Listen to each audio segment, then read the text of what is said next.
Welcome to ज्ञान बाबा classes. ज्ञान बाबा classes में आपका स्वागत है। आज हम बात करते हैं, क्या आप चांद पे ज़मीन खरीद सकते हैं, हाँ या नहीं।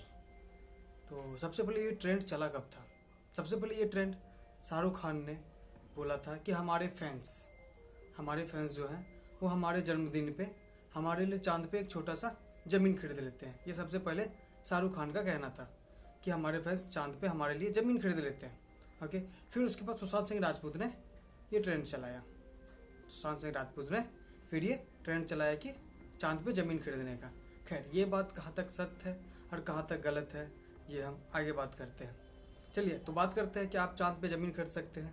तो नहीं, इसको पूरी काट दीजिए। चांद पे आप ज़मीन नहीं खरीद सकते हैं। अब आप ये पूछिएगा कि तब सुशांत सिंह राजपूत या फिर ये सब ज़मीन खरीद लिए कैसे ना, तो ये सब भी आपको आगे बताते हैं कि ये सब ज़मीन खरीदे तो खरीदे कैसे। चलिए, तो सबसे पहला क्वेश्चन क्या आता है कि चांद पर ज़मीन लेना चाहते हैं तो सबसे पहले आपको क्या करना पड़ेगा। पहली बात, क्या चांद पे ज़मीन आप ले नहीं सकते। तो इसके पीछे एक कहानी है कि सबसे पहले शाहरुख खान ने बोला था, फिर उसके बाद फिर और कौन से आए थे, सुशांत सिंह राजपूत, उसने भी बोला था।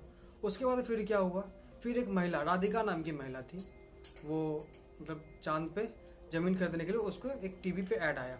तो वो क्या है कि वो ऐड को देखी और उसको फ़ोन लगाई, तो अकाउंट नंबर मांगा और मतलब 50,000 रुपया उससे मांगा गया। 50,000 रुपया मांगने के बाद फिर वो मतलब उसे एक सर्टिफिकेट आया कि आप चांद पे 1 एकड़ ज़मीन खरीद चुके हैं। यहाँ तक उसे कुछ पता नहीं था। लेकिन कुछ दिनों बाद क्या होता है, कुछ दिनों बाद जब होता है कि उसके मतलब उसे बच्चे को पढ़ाने के लिए पैसे की ज़रूरत थी, तो वो क्या है कि वो चांद पे ज़मीन को बेचना चाहिए।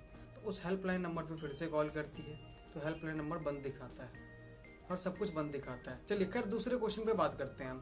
दूसरा क्वेश्चन क्या है आपका, अब चांद पे ज़मीन आप क्यों नहीं खरीद सकते हैं। सबसे पहले चांद पे ज़मीन आप क्यों नहीं खरीद सकते हैं। सबको इतना बोला गया तो चांद पे ज़मीन, ये तो बोल सकते हैं कि चांद पे ज़मीन हम क्यों नहीं खरीद सकते, भाई हमको बता दो। तो इसका एक कारण है कि चांद पे ज़मीन इसलिए नहीं खरीद सकते कि एक आउटर स्पेस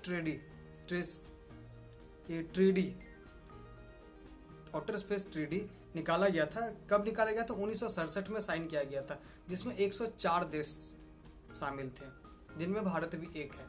उनमें कहा गया था कि स्पेस में मतलब अंतरिक्ष में किसी भी मनुष्य का अधिकार नहीं है। मतलब ये कहा गया था कि स्पेस में किसी भी मनुष्य का अधिकार नहीं है, ये पूरी गैर कानूनी है। अब आपके मन में सवाल उठ रहा होगा कि अगर ये गैर कानूनी है तो ये धंधा बंद क्यों नहीं किया जा रहा है, चांद पे खरीद बिक्री मतलब बंद क्यों नहीं किया जा रहा है।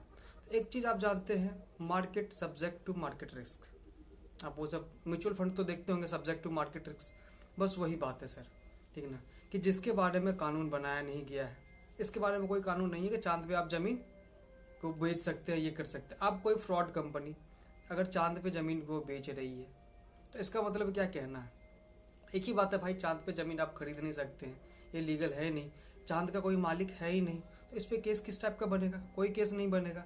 इसलिए इस पर हम लोग केस नहीं कर सकते और ना ही केस इस टाइप का कोई बनता है। चलिए, खैर आगे बात करते हैं, ठीक ना। आगे क्या है, हाँ, तो अब ये खोज किसने की, तो south Asian university new Delhi, ठीक ना, वहाँ के प्रोफेसर ने ये खोज की कि चांद पे ज़मीन हम क्यों नहीं खरीद सकते, क्योंकि उसका कोई मालिकाना हक नहीं है, इस कारण से चांद पे ज़मीन हम नहीं खरीद सकते। खैर, आज के लिए इतना ही। अगली वीडियो के लिए ध्यान रहे, और अगली वीडियो और भी मस्त बनाएगी। और मेरा वीडियो अच्छा लगे तो लाइक करें, शेयर करें, सब्सक्राइब करें। Thank you. आज के लिए इतना ही।